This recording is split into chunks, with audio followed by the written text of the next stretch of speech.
We are gathered here today to resolve the issue, resolve that divorce be legalized in the Philippines. By divorce, we mean the absolute dissolution of the contract of the married couple, so that each enjoy the freedom to remarry again, as against legal separation in which husband and wife are still in bond by virtue of their legal contract under the Philippine law. By legalize, we mean the passage of a bill in Congress and be approved as a law, which will grant complete liberty to husband and wife. And by Philippines, we mean that the law will apply to every citizen in its domestic or foreign sovereignty. Imperfection is to man, and perfection is to God.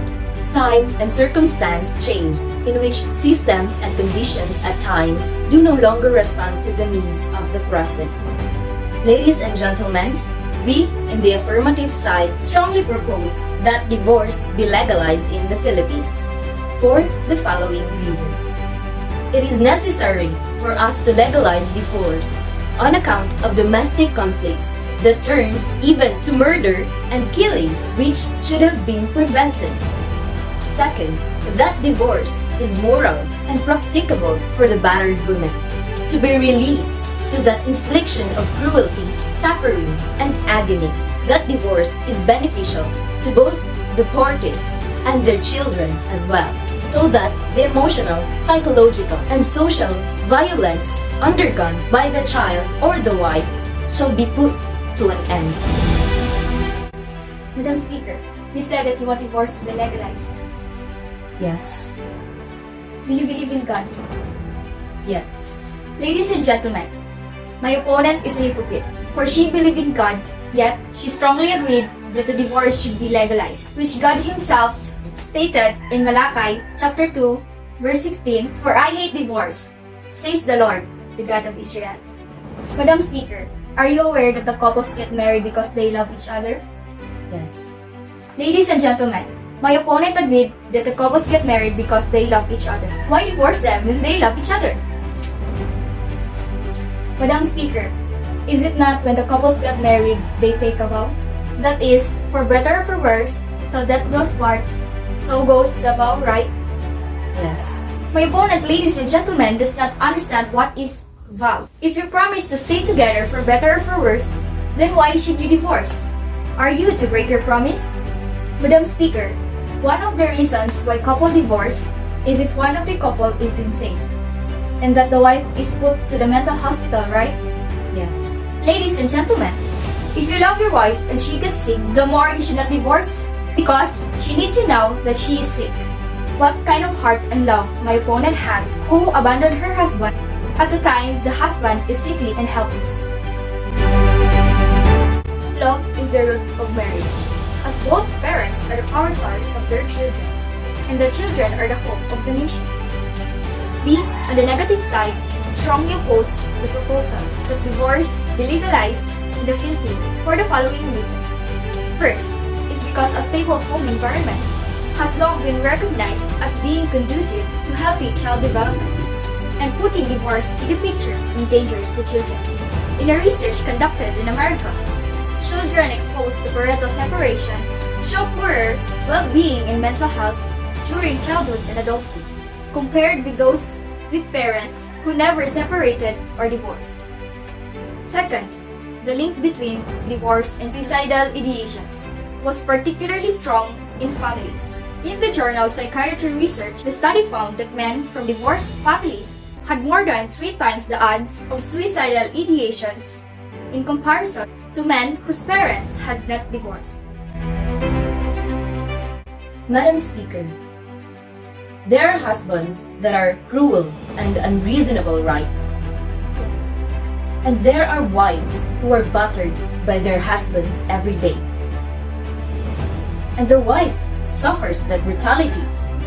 Do you want to live in pain, suffering, and in misery? Madam Speaker does not want to live in pain, suffering, and misery. Yet she does not want to divorce her husband. My opponent is not thinking right and sound, ladies and gentlemen. There are wives who by circumstance has gone insane, and are sent to the mental hospital with no hope of recovery, right? Then the children are left without someone to care, and the husband is left there lonely. Would you like to be lonely for the rest of your life? Ladies and gentlemen, my opponent does not want to live lonely and unhappy. Therefore, she agrees with me that she needs to divorce and remarry again to be happy. Madam Speaker, man marries in order to form a family and in order to be happy, right? Ladies and gentlemen, my opponent agrees that the man has to marry again to mend the gaps of loneliness and sexual needs. Madam Speaker, do you understand the word infidelity? Yes. And you shall feel downtrodden pain or lowly oppressed that would break your heart when you witness your husband in the arms of another woman in sex, love, and romance, right? Yes. No one can force you to love again, right? Yes. And it is time to forget and move on, right? Yes. There! Ladies and gentlemen, my opponent agrees with me that it is time to move on and divorce your partner because of the pains brought by infidelity and wanton disloyalty to the family. Ladies and gentlemen, why choose to live in pain and suffering when by divorce you can break free from the endless brutality of a cruel husband? How can we enjoy the blessing of a married life?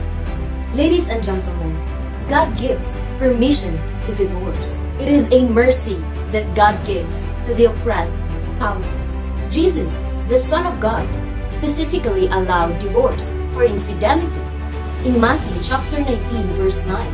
And Apostle Paul allowed divorce for abandonment in 1 Corinthians chapter 7 verse 14 to 15, and Moses in Exodus chapter 21 verses 10 and 11, saying, "If a man took a second wife, it was against God's command to reduce the first wife's food, clothing, or marital rights. However, if he is unwilling to treat her as a wife, he has to let her go so she could marry someone who would treat her properly.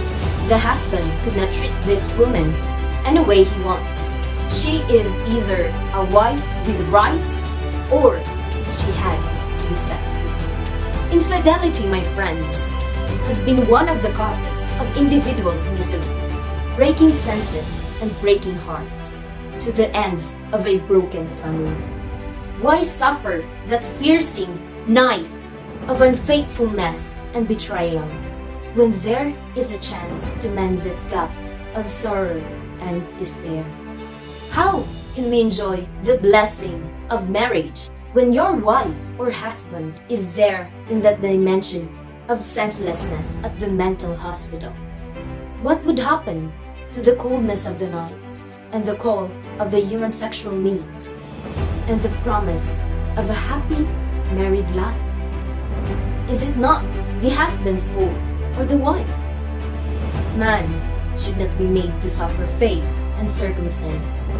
He has the ability to move on.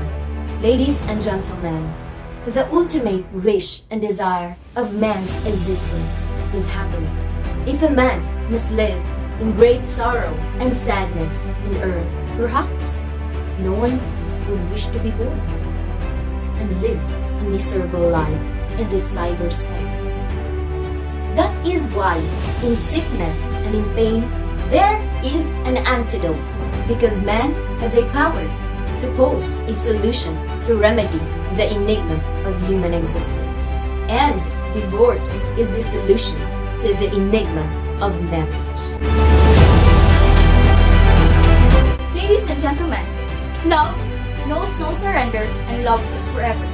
If a woman is insane and needs to be in the mental hospital, that is not her fault.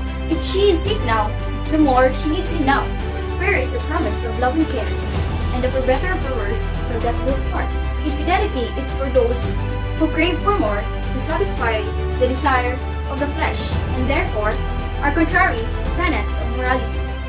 Ladies and gentlemen, Prudence and morality dictates human sense of righteousness, and therefore divorce is immoral, meant to make a society. We are not dogs, we are human beings. We cannot allow instinct to dominate the very essence of humanity. This is Eden Grace Razonable, And RJ Claire Amor, DSED Mathematics 1.